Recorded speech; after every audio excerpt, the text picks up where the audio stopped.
በስመ አብ ወወልድ ወመንፈስ ቅዱስ አሐዱ አምላክ አሜን። ለተወሰኑ ደቂቃዎች ሃይማኖት በሚል ርዕሰ ጉዳይ የምንነጋገር ይሆናል። ሃይማኖት የሚለው ቃል ሃይመነ ካለው የግዕዝ ግስ የተገኘ ሲሆን ትርጉሙም ማመን፣ መታመን፣ ተአማኒነትና አመኔታ ማለት ነው። በቤተ ክርስቲያናችን አስተምህሮ ሃይማኖት ሲባል በደፈናው አምናለሁ ማለት ብቻ ሳይሆን የማይታየውን መለኮታዊ ባህሪ በልብ ብርሃን ማየትና ለእውነት መገዛት ማለት ነው።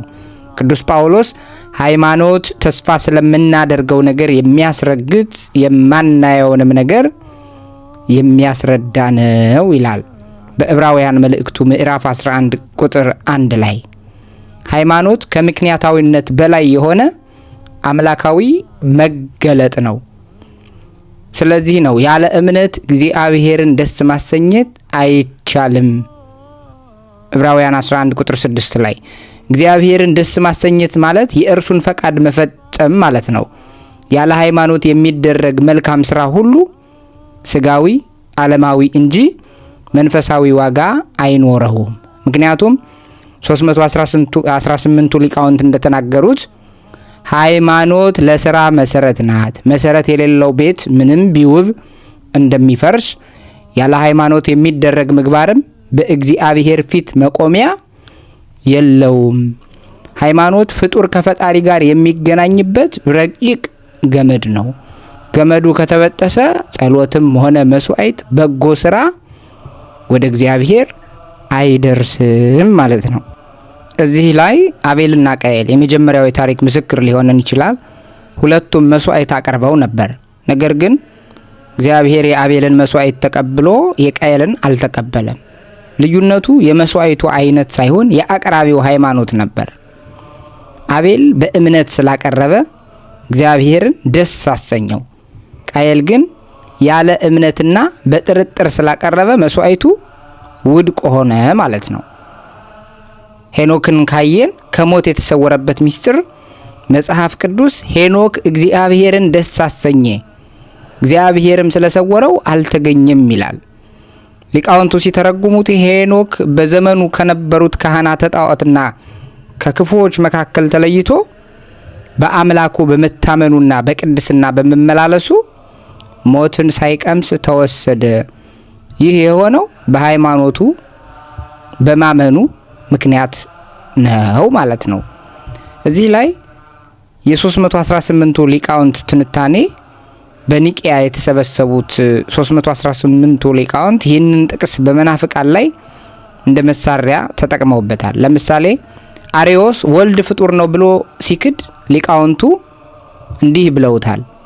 የክርስቶስን አምላክነት የማያምን ሰው ሃይማኖት የለውም። ሃይማኖት የሌለው ደግሞ 1000 ጊዜ ቢጾም ቢጸልይና ቢመጸውት እግዚአብሔርን ደስ ሊያሰኘው አይችልም። ሊቃውንቱ እንደሚሉት እግዚአብሔርን ደስ ለማሰኘት መጀመሪያ እርሱ ማን እንደሆነ በትክክል ማወቅ ያስፈልጋል። የተሳሳተ አምላክን እያመለኩ እግዚአብሔርን ደስ ማሰኘት አይቻልም። ያለ ሃይማኖት እግዚአብሔርን ደስ ማሰኘት የማይቻልባቸው ምክንያቶች አሉ። አንደኛው ባህሪውን ማመን። ወደ እግዚአብሔር የሚቀርብ ሁሉ በመጀመሪያ እርሱ እንዳለ እና ለሚፈልጉት ዋጋ እንደሚሰጥ ማመን አለበት። ይህ ዕውቀት ደግሞ የሚገኘው በሃይማኖት በማመን ብቻ ነው። ሁለተኛ ትህትና። ሃይማኖት የሰው ልጅ ለፈጣሪው ያስገዛዋል። ያለ ሃይማኖት የሚሰራ ሰው በራሴ ጥረት ጸደቅኩ የሚል ትዕቢት ስለሚያድርበት እግዚአብሔርን ደስ አያሰኝም ማለት ነው። በመጨረሻም የልጅነት ስጦታ። እግዚአብሔርን ደስ የሚያሰኘው የባዕድ ስራ ሳይሆን የልጁ ስራ ነው። እኛ ደግሞ የእግዚአብሔር ልጆች የምንሆነው በሃይማኖትና በጥምቀት ነው ማለት ነው። ዮሐንስ 1 ቁጥር 12 ላይ ይህንን ያስቀምጥልናል። ስለዚህ 318ቱ ሊቃውንት ሃይማኖት መሰረት ናት ማለታቸው ያለ እሷ የሚገነባው ማንኛውም የጽድቅ ህንፃ በእግዚአብሔር ፊት ዋጋ እንደሌለው ለማስገንዘብ ነው ማለት ነው። ሃይማኖትስ ፍጡር ከፈጣሪው ጋር የሚገናኝባት ምድራዊውም ከሰማያዊ ጋር የሚዋሃድባት ረቂቅ መንገድ ናት እንዲል ሃይማኖተ አበው። ወደ እግዚአብሔር የሚቀርብ እግዚአብሔር እንዳለ ለሚፈልጉትም ዋጋ እንዲሰጥ ያምን ዘንድ ያስፈልገዋልና። ዕብራውያን 11 ቁጥር 6። ይህም ሃይማኖት ወደ ፈጣሪ መቅረቢያ ብቸኛው መንገድ መሆኑን ያረጋግጣል። 318ቱ ሊቃውንት በኒቂያ ጉባኤ እንዳስተማሩት ሃይማኖት በሰውና በእግዚአብሔር መካከል ያለች የማትቋረጥ የብርሃን ገመድ ናት። ሰው በአይነ ስጋ ሊያየው የማይችለውን ረቂቅ አምላክ በሃይማኖት አይነ ልቦና ያየዋል። ስለዚህ ሃይማኖት ከአምላክ ጋር የምንነጋገርበት እርሱንም የምናውቅበት ወይም ረቂቁ መንገድ ተብላ ትገለጻለች። የሄኖክ ታሪክን ከተመለከትን ሄኖክ ከእግዚአብሔር ጋር አካሄዱን አደረገ ይለናል ዘፍጥረት 5 ቁጥር 24። ይህ አካሄድ የተባለው ረቂቁ የሃይማኖት መንገድ ነው። በዚህ መንገድ ስለሄደ ሞትን ሳይቀምስ ወደ ፈጣሪው ተሻግሯል ማለት ነው። የሙሴ ታሪክንም ካየን ሙሴ በደመና ውስጥ ሆኖ ከእግዚአብሔር ጋር መነጋገሩ ሃይማኖት ሰው ከማይመረምረው አምላክ ጋር የሚገናኝበት ረቂቅ ምስጢር መሆኑን ያሳየናል። ሃይማኖት ማለት እግዚአብሔር ለሰው ልጆች በመገለጡ የተሰጠ አምላካዊ ስጦታ ነው። ከሌላ ከሰው ያልተገኘ፣ በገንዘብ ያልተገዛ፣ ከሰው ያልተሰጠ ማለት ነው። በሐዋርያት ሥራ ላይ የሲሞን መሰሪና የቅዱስ ጴጥሮስን ታሪክ እንመለከታለን። በሰማሪያ ከተማ ሲሞን የተባለ ጥንቆላ የሚያደርግና ሕዝቡን የሚያስደንቅ ሰው ነበረ። ሐዋርያት ወንጌልን ሲሰብኩና ሕዝቡን ሲያጠምቁ ባየ ጊዜ እርሱም አምኖ ተጠመቀ። ነገር ግን እምነቱ ከልብ ሳይሆን ሐዋርያት የሚያደርጉትን ተአምራትና ኃይል በመመኘት ነበር። ሐዋርያት እጃቸውን በምእመናን ላይ ሲጭኑ መንፈስ ቅዱስ ሲወርድ ባየ ጊዜ ሲሞን ወደ ቅዱስ ጴጥሮስና ዮሐንስ ቀርቦ እንዲህ አላቸው፣ እኔም እጄን የምጭንበት ሁሉ መንፈስ ቅዱስን ይቀበል ዘንድ ይህን ስልጣን ለእኔ ደግሞ ስጡኝ ብሎ ገንዘብ አቀረበላቸው። ሐዋርያት 8 ቁጥር 19 ላይ። ቅዱስ ጴጥሮስ ግን ሃይማኖትና የአምላክ ጸጋ የሰው ልጅ በገንዘቡ የሚገዛው ሸቀጥ አለመሆኑን ሲገልጽ በታላቅ ቁጣ እንዲህ ብሎታል፣ የእግዚአብሔርን ስጦታ በገንዘብ እንድታገኝ ያስበሃልና ብርህ ከአንተ ጋር ይጥፋ፣ ልብህ በእግዚአብሔር ፊት የቀና አይደለምና ከዚህ ነገር እድል ወይም ፈንታ የለህም ብሎታል። ሐዋርያት ሥራ ምዕራፍ 8 ቁጥር 20 ላይ። ሃይማኖት የመንፈስ ቅዱስን ጸጋ ከሰማይ የወረደ አምላካዊ ስጦታ እንጂ ሰዎች ተመካክረው የፈጠሩት ስርዓት አይደለም። ጴጥሮስ የእግዚአብሔርን ስጦታ ብሎ የጠራው ለዚህ ነው። ዓለማዊ ሀብትና ክብር መንፈሳዊውን ሃይማኖት ሊገዙት በፍጹም አይችሉም። ሃይማኖት የሚገኘው በገንዘብ ሳይሆን በልብ ቅንነትና በእግዚአብሔር ፈቃድ ብቻና ብቻ ነው ማለት ነው። ሐዋርያትም ቢሆኑ ጸጋውን የሚሰጡት እንደ እግዚአብሔር እንደራሴዎች እንጂ ጸጋው የራሳቸው የሰውነታቸው ውጤት አይደለም። ይህ ታሪክ ሃይማኖት ከሰው ተነሳሽነት ሳይሆን ከእግዚአብሔር መገለጥ የተገኘ የጸጋ ስጦታ መሆኑን በግልጽ ያስረዳናል። ዛሬም ቢሆን በቤተ ክርስቲያን አስተምህሮ ሲሞናዊነት የሚባለው ስህተት የመጣው ከዚህ ታሪክ ሲሆን መንፈሳዊ ስልጣንን ወይም ሃይማኖታዊ ጸጋን በገንዘብ ለመግዛት መሞከርን ይቃወማል ማለት ነው። እኛም እንቃወማለን፣ አንድ ስለሆነን የአባቶቻችን ሃይማኖት ስለሆነች። ሌላው ሃይማኖት ማለት ተስፋ ስለምናደርገው ነገር የሚያስረግጥ የሚያሳውቅ፣ የማናየውን ነገር የሚያስረዳ ማለት ነው። እንዴት ነው ተስፋ ስለምናደርገው ነገር የሚያስረግጥ? አብርሃም ገና ልጅ ሳይኖረው እግዚአብሔር ዘርህን እንደ ሰማይ ኮከብ እንደ ምድር አሸዋ አበዛዋለሁ ብሎ ተስፋ ሰጠው። በዚያን ጊዜም አብርሃም አርጅቶ ነበር፣ ሚስቱ ሳራም መካን ነበረች።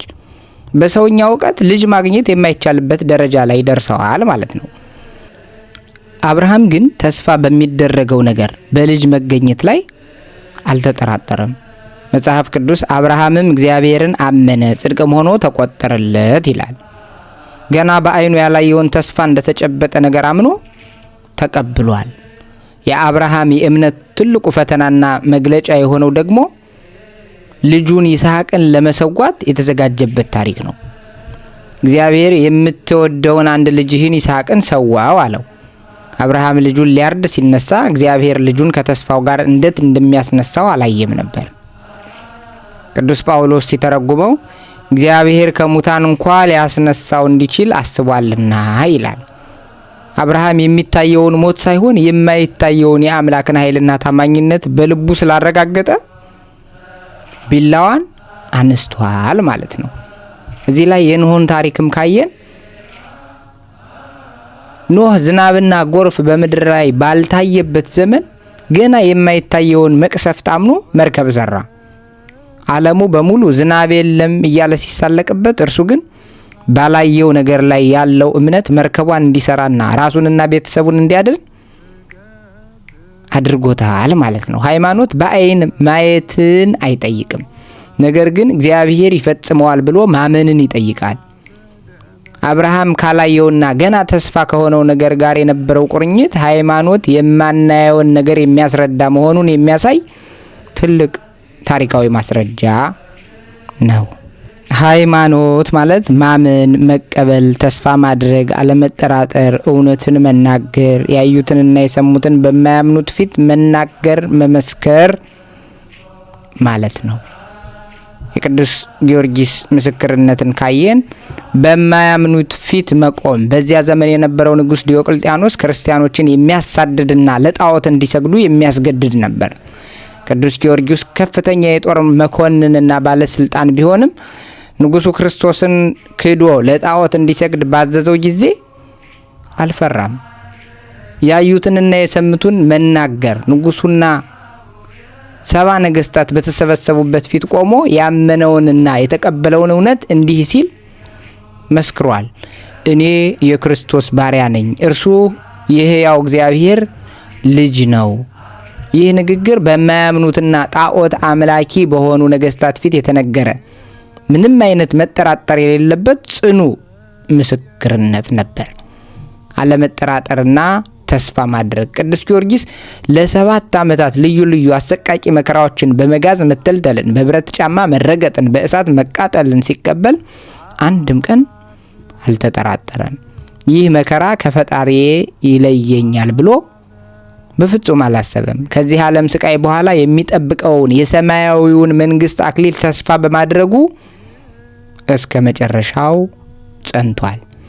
በተለይ በሐዋርያት ሥራ ምዕራፍ 4 ቁጥር 20 ላይ አይሁድ በኢየሱስ ስም እንዳያስተምሩ ብለው ሲያስፈራሯቸው ቅዱስ ጴጥሮስና ቅዱስ ዮሐንስ የሰጡት መልስም እኛስ ያየነውንና የሰማነውን ከመናገር ዝም ማለት አንችልም ነበር ያሉት።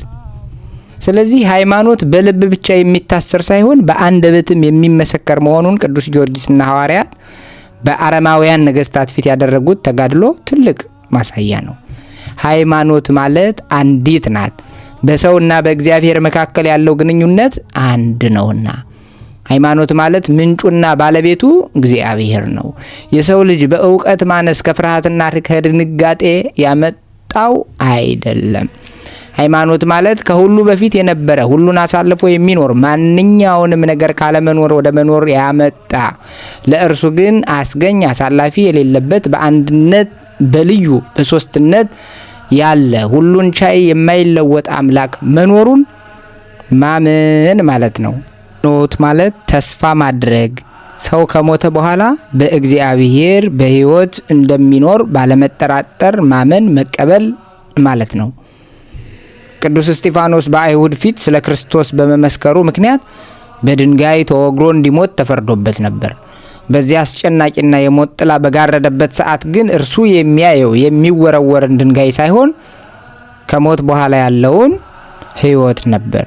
ከሞት በኋላ ያለውን ሕይወት ማየት ያልተጠራጠረ እምነት። ድንጋይ እየወረደበት ሳለ ቀና ብሎ ወደ ሰማይ ተመለከተና እንዲህ አለ፣ እነሆ ሰማያት ተከፍተው የሰው ልጅም በእግዚአብሔር ቀኝ ቆሞ አያለሁ። ሐዋርያት 7 ቁጥር 56 ላይ ይህ የሚያሳየው ሰው ቢሞትም በእግዚአብሔር ዘንድ ሕያው ሆኖ እንደሚኖር ቅዱስ እስጢፋኖስ ቅንጣት ታህል ጥርጣሬ አልነበረውም።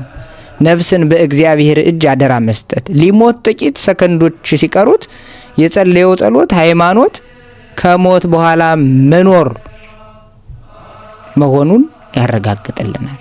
ጌታ ኢየሱስ ሆይ ነፍሴን ተቀበል።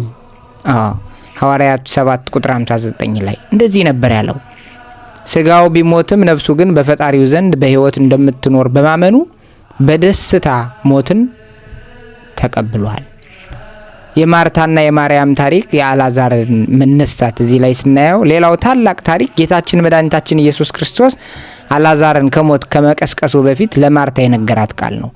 ማርታ ወንድሟ አልዓዛር በመሞቱ አዝና በነበረ ጊዜ ጌታችን እንዲህ አላት፣ ወንድምሽ ይነሳል።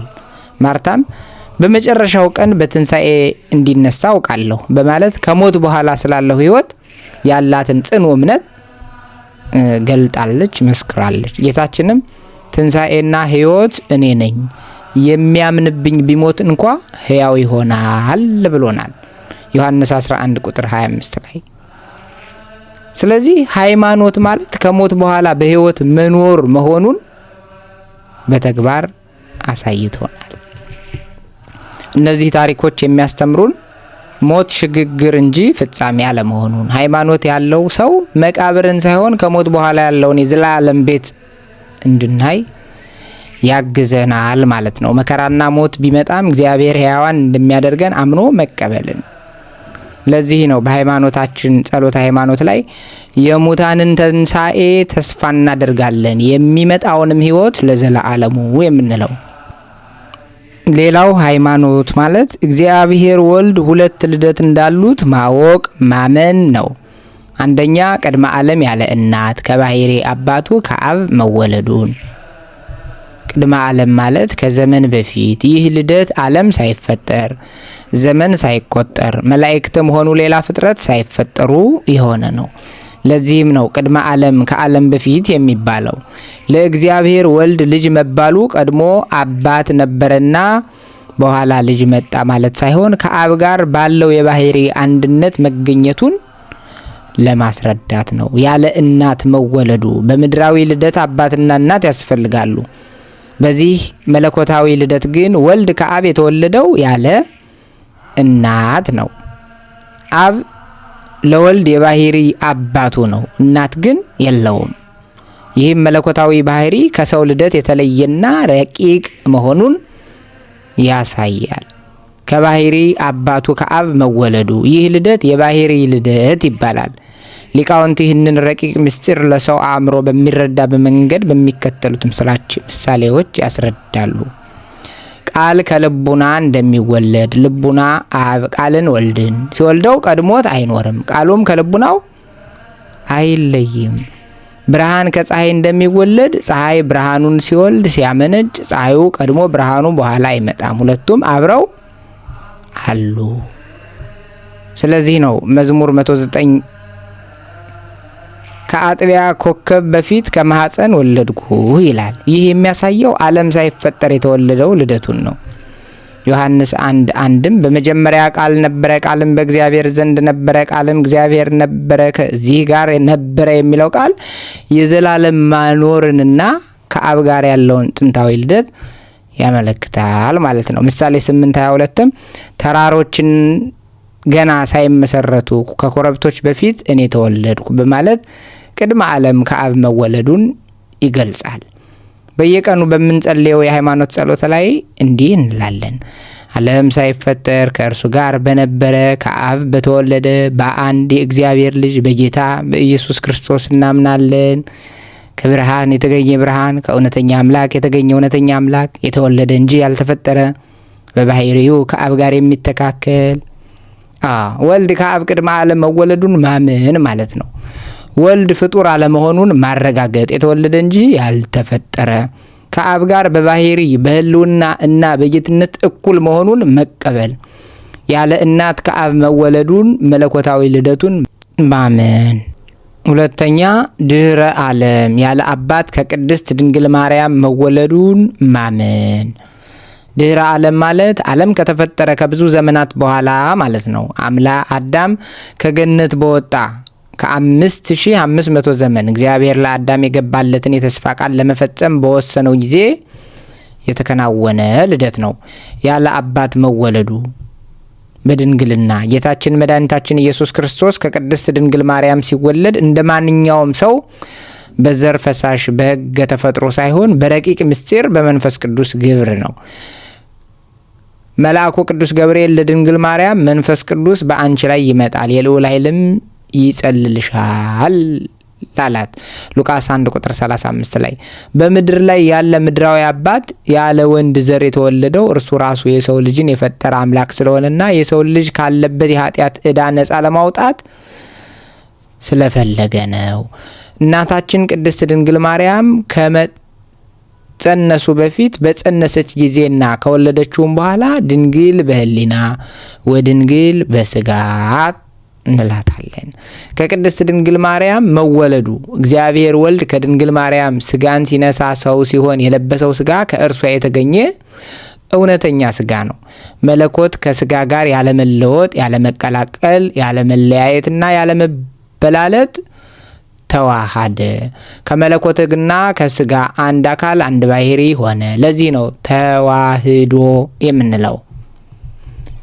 አዳም በኃጢአቱ ምክንያት ከእግዚአብሔር ተለይቶ ነበርና አምላክ ሰው ሆኖ የጠፋውን አዳምን ፍለጋ መጣ። በሁለተኛ ልደቱ አማካኝነት ማለት ነው። አምላክ በመለኮቱ አይሞትም። ስለዚህ እኛን ለማዳን ስለ እኛ ለመሞት የሚሞት ስጋን ከድንግል ማርያም ተዋሃደ። እርሱ የሰው ልጅ የሆነው እኛ የእግዚአብሔር ልጆች እንድንሆን ነው ብሎ መቀበል ሃይማኖት ይባላል።